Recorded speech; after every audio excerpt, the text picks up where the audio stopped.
मुंबईत आज सकाळीच पावसाच्या नोंदी झालेल्या आहेत. नमस्कार, तुम्ही पाहतात हवामान अंदाज आणि बातमी यूट्यूब चॅनल. मी किरण वाघमोडे.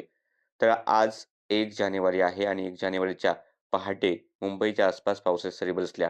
अपेक्षित होतं की या ठिकाणी फक्त ढगाळ हवामान राहू शकतं, पण या ठिकाणी पावसाच्या सरी सुद्धा काही प्रमाणात पाहायला मिळाल्यात.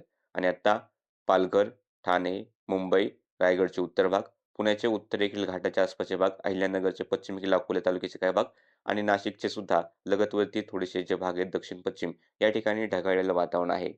आणि थोड्याफार हलक्या पावसाच्या सरी या आज मुंबई शहराच्या आसपास अजूनही पाहायला मिळू शकतात.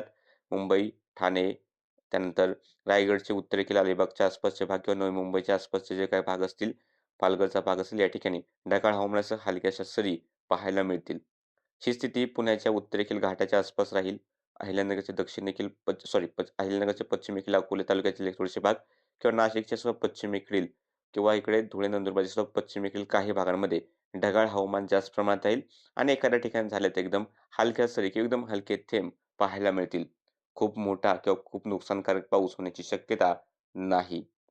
तसेच राज्याच्या इतर ठिकाणी या सिस्टमचा विशेष प्रभाव नाही. राज्यात काही अंशी ढगाळ वातावरण पुणे, सातारा कडे सुद्धा पाहायला मिळू शकतं किंवा सोलापूर, सांगली इकडे सुद्धा ढगाळ हवामान पाहायला मिळू शकतं. पण पाऊस होण्याची शक्यता नाही. त्यासोबत या पावसामुळे मुंबई, ठाणे, पालघर, नाशिक, धुळे, नंदुरबार या ठिकाणचं दिवसा तापमानात आज बरीचशी घट पाहायला मिळेल. मुंबई, ठाणे, पालघरकडे दिवस खूप जास्त थंड पाहायला मिळण्याची शक्यता आहे. तर नाशिक, धुळे, नंदुरबारकडे सुद्धा दिवसाचं तापमान नेहमीपेक्षा कमी राहील. बाकी सध्याच्या अपडेटमध्ये इतकंच. दररोजच्या हवामानाचे अंदाज पाहण्यासाठी चॅनल सबस्क्राईब करा, व्हिडिओ लाईक आणि शेअर करायला विसरू नका.